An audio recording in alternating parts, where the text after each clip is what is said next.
When we bought it, it looked like that. So it had to be cleared. And believe me, they wouldn't even let me loose out here. I'm all of 5'9". The dog fennels was way above my head, so they tied a flag to me so they could see me while we were working. My husband tries to keep it green, like a golf course. He loves that golf course look. We have the camper here for when we come down on the weekends, and pretty soon that camper is going to be used a lot, as we're down here a lot of times. All the way back to that back tree line back there is our property. Like I said, just a hair under 3 acres. We bought this for actually less than $9,000 on the tax deed sale. Since this is a smaller county and the taxes are not as high, you can find great deals out here like this. All right. This is just going to be fruit trees right here in this bare land here.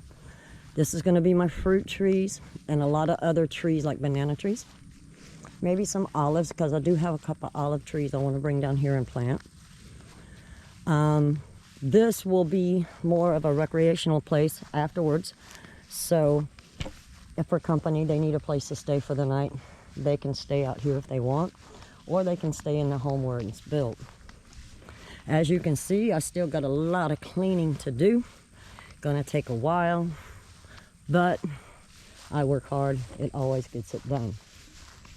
So you can bet I'm gonna be sweating out here a lot. That was the reason for going no Maybelline today. So you're gonna see me in the raw. Please don't run. I know I'm white and I live in Florida, but it's okay.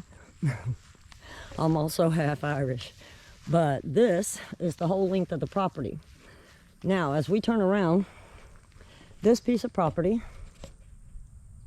belongs to my neighbor, and he will be retiring in about 10 years and be doing the same thing to his property.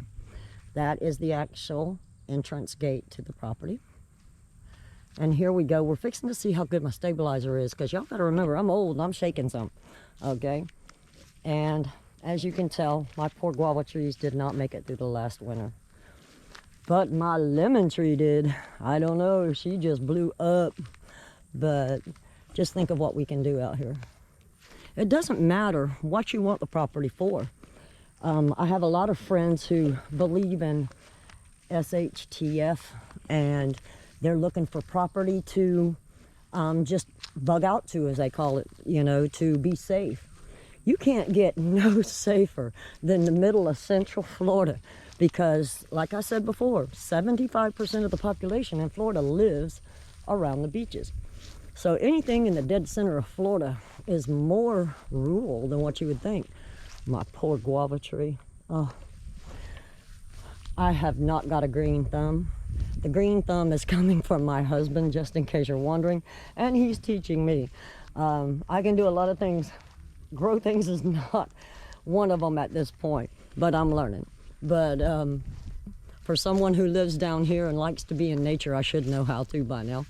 But this is the whole thing, and we still own half this size on the other side of these trees right here. And really, it's just the quite perfect spot for us, because we don't like a lot of noise. We haven't had that in the city for too long. I'm tired of the noise, and especially my husband bought me this beautiful telescope about 2 years ago for Christmas, and I can't use it in Tampa because the light noise is so bad. So I mean, it's going to be great when I can break it out up here. Gonna see Mars. Now this used to be a drive through here. This used to be a drive through here, and it kind of grew up, but we will be clearing that out. And this used to be a drive. I don't know why you would have 3 different drives through here, but hey, I'm learning. This is the South, what can you say? You know, and that's another thing. A lot of people think that Florida is part of the South. Florida was never part of the South. At the time the South was the South, Florida was owned by the Spanish. So actually we were kind of like a type of our own. But welcome to the peninsula. And this right here is due to hogs. Okay, you see this? They tore my fence down. I've got to put all of this back up because the hogs just, for some reason, just love my RV, and they love laying around my RV, and I don't know why. And the deer love the septic tank. I don't know what it is about the septic tank, but the deer love the septic tank. And look at them, see where they've been rooting?